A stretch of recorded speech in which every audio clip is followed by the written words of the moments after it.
سورہ مائدہ میں فرمایا گیا ہے شیطان کا ہتھ کنڈا سب سے بڑا کیا ہے؟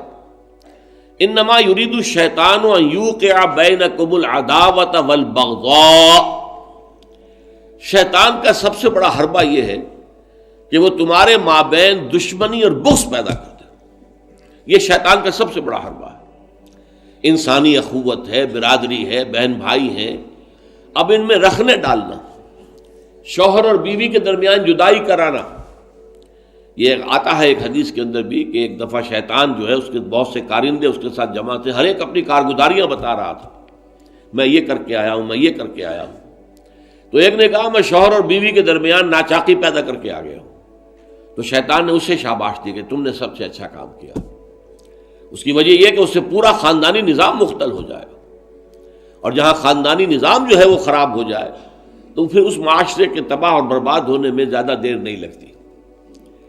تو یہ در حقیقت شیطان کا جو حربہ ہے ان یوقع بینکم العداوۃ والبغضاء، تمہارے مابین دشمنی اور بغض پیدا کر دے. تو یہ تبذیر اس کا سب سے بڑا ذریعہ ہے. اب دیکھیے کہ ایک بہت سرمایہ دار بڑا شخص ہے اور اس کی بیٹی کی شادی ہو رہی ہے، تو جو کچھ ہو رہا ہے اس کو دیکھنے والے ہو سکتا ہے اس کا کوئی باورچی ہو غریب، کوئی شوفر ہو، ڈرائیور ہو اس کی کار کا، کوئی چوکیدار ہو اس کی کوٹھی کا، کوئی مالی ہو اس کی کوٹھی کا، اور ان لوگوں میں سے کسی کے ہاں ہو سکتا ہے کہ بیٹی جو ہے بوڑھی ہو رہی ہو اور اس کے ہاتھ پیلے نہیں ہو سکتے.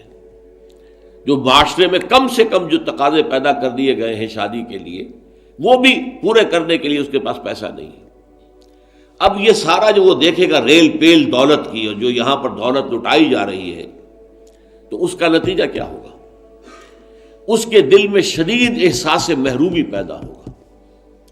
ہیوز اور ہیو ناٹس کا ایک شعور اور احساس اور ادراک پیدا ہو جائے گا. یہ مترفین ہیں، ہم محرومین ہیں. اور معاشرے کے اندر جب یہ احساس پیدا ہو جائے تو پھر اس معاشرے کا عطیہ پانچا ہو جاتا ہے. اس لیے شیطان کا جو عمل ہے کہ لوگوں میں بغض اور عداوت پیدا کر دیا جائے، تو تبذیر کے نتیجے میں بھی وہی شے حاصل ہوتی ہے. ان المبذرین کانوا اخوان الشیاطین وکان الشیطان لربہ کفورا.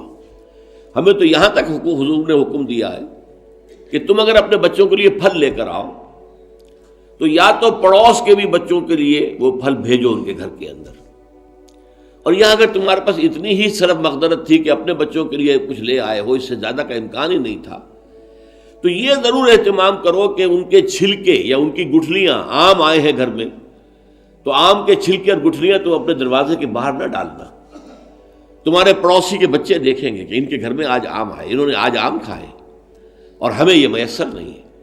تو وہ احساس محرومی کا داغ ان کے اندر جو پیدا ہوگا وہ دلوں کو پھاڑ دینے والا ہے. یہ اور ہیں، ہم اور ہیں. من دیگرم تو دیگری، تم اور ہو ہم اور ہیں. ہم کوئی ایک امت کے لوگ نہیں ہیں.